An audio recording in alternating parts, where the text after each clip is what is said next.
Hello, today I'm going to make an experiment to determine the coefficient of restitution. In order to do that, we need to know the position of the ball before the collision and the final position after the collision. So let's do it. Today I'm going to do two trials. The first one, I'm going to set the original position at 49 inch, and the second one I'm gonna set it at 59 inch. And let's get started then. So I already set the ruler at 49,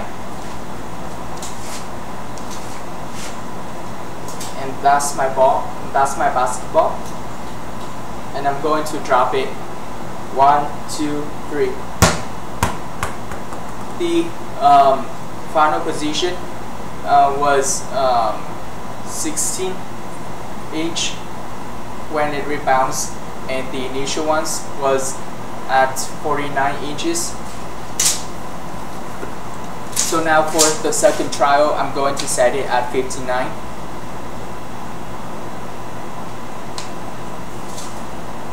Inch. There is 59.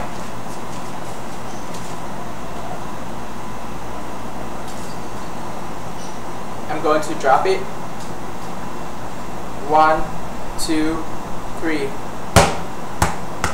So when it rebounds, the final position is 20. So for the second trial, the original position is 59 inches, and the second one is 20 inches.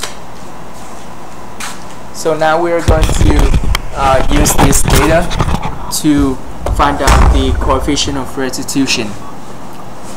Before all, we also need two equations. The coefficient of restitution equation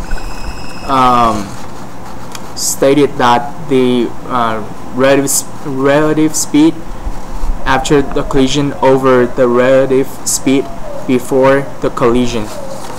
And the second equation, we need the principle of conservation of energy, which is the sum of the kinetic energy and potential energy before the collision equal to the sum of energy after the collision.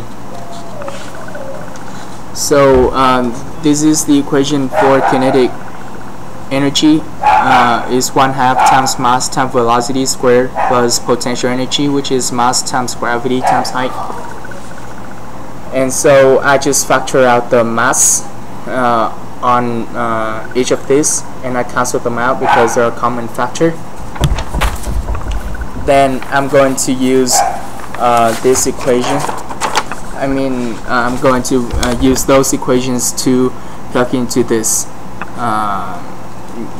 plug in the data into these equations. And as you can see, I used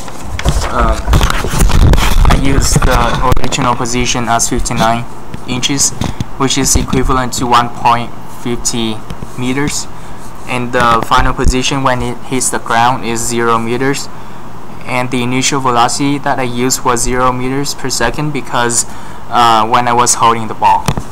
And so because the velocity was 0, I just plugged this in and I canceled them out, it equal to 0. And because the height is 0, when it hits the ground it equal to 0, so I cancel the potential energy, and therefore I get the equation potential energy equal to kinetic energy after I release the ball when it hits the ground. And I plug in the equation, I get 5.49 meters per second. This whole process is before the collision, and this right here is when I'm holding the ball, and this happens when the ball is going down when it hits the ground. So now we are going to go over after the collision. This is when the ball is from the ground, and this is when the ball is going up to maximum height from here to there. And right here is equal to 0 because the velocity when it reaches the height is 0, it stops moving. And right here is the velocity we have to find when it's from the ground moving up. And we just plug into the equation by using the data, 20 inches that we got, and we got the gravity, the acceleration. So now I got the equation, I got the answer for velocity when it's moving up is 3.157. After that, I just plug in the value into the equation of coefficient of restitution. I got relative speed after collision over the relative speed before collision, and I got the value there. And even though right here is 59 inches, but for other trial, the second trial that I did, 49 inches, it should have the same value of coefficient of restitution because the ball is made up of the same material. And that's pretty much it for my experiments. Thank you for watching.